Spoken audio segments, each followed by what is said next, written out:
प्रत्येक वस्तूची किंमत वेळ आल्यावरच होत असते, कारण वातावरणात फुकट मिळणारा ऑक्सिजन दवाखान्यात खूप महाग विकला जातो। माणूस कितीही महत्त्वाकांक्षी असला तरी त्याला परिस्थितीसमोर झुकावं लागतं। तुमच्या उपस्थितीची जाणीव आणि अनुपस्थितीची उणीव भासणे म्हणजे तुमचे अस्तित्व होय। कोणाची वाट बघताय? जेवढा तुम्ही विचार करताय त्यापेक्षा दुप्पट वेगाने आयुष्य कमी होत चाललंय। उठा, जोपर्यंत लोक तुम्हाला वेडा बोलत नाहीत तोपर्यंत तुमच्या ध्येयाला सोडू नका। अडचणी आयुष्यात नव्हे तर मनात असतात। ज्या दिवशी मनावर विजय मिळवाल त्या दिवशी आपोआप मार्ग निघेल। काही लोकांना पाठीमागून चुगली करायची खूप घाणेरडी सवय असते। दुसऱ्यांपेक्षा आपल्याला यश जर उशिरा मिळत असेल तरी निराश होऊ नका।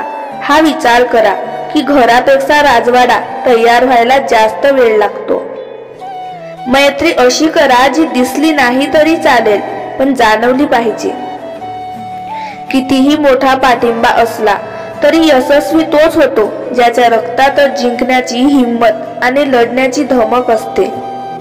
अशा माणसांबरोबर राहा जे वेगळ्या कल्पना आणि ध्येयाबद्दल बोलतात। अशा बरोबर नको जे इतर माणसांबद्दल बोलतात।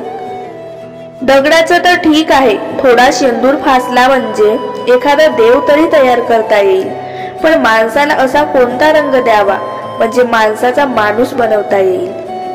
ज्याच्या जवळ पवित्र तन, स्वच्छ मन आणि निस्वार्थ असे माणुसकीचे धन असते त्याला प्रसिद्ध होण्यासाठी कोणतेही पद, पैसा अथवा प्रतिष्ठेची गरज भासत नाही।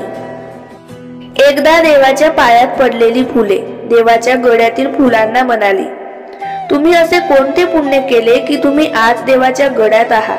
त्यावर हारातील फुले म्हणाली, त्यासाठी काळजात सुई टोचून घ्यावी लागते।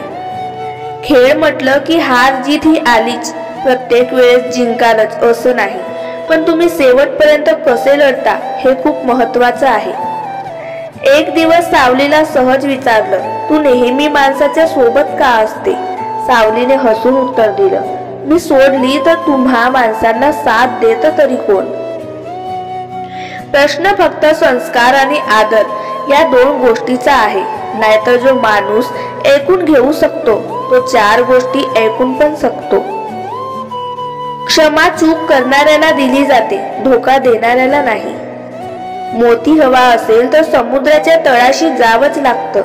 किनाऱ्यावर चमकणारे मोती नसून उन्हात चमकणारे काचेचे तुकडे असतात। लोक वाईट नसतात, फक्त ती तुम्हाला हवं तसं वागत नसतात म्हणून तुम्हाला वाईट वाटतात। दगडात एक कमतरता आहे की तो कधी वितळत नाही, पण एक चांगलेपणा आहे की तो कधी बदलत नाही। एक ठराविक वयानंतर आपल्याला पेन्सिलच्या ऐवजी पेन दिले जाते। त्याचं कारण हेच की आपल्या लक्षात आले पाहिजे की जसं जसं आपण मोठे होत जातो तशा आपल्या चुका खोडल्या जात नाही। प्रत्येक गोष्टीत रागावणारी माणसं तीच असतात जी वेळोवेळी स्वतःपेक्षा जास्त दुसऱ्याची काळजी घेतात। सर्वात जास्त एकटेपणा तेव्हा वाटतो जेव्हा एकांतात बसल्यावर एकटे का बसलोय हे विचारणारा सुद्धा कोणी नसतं। आयुष्य कठीण आहे, पण तक्रारी करून ते सोपेही होणार नाही, म्हणून प्रयत्न करत राहा। अखंड यशाने आपल्या जीवनाची केवळ एकच बाजू कळते, दुसरी बाजू कळण्यासाठी अपयशाची जरुरी असते।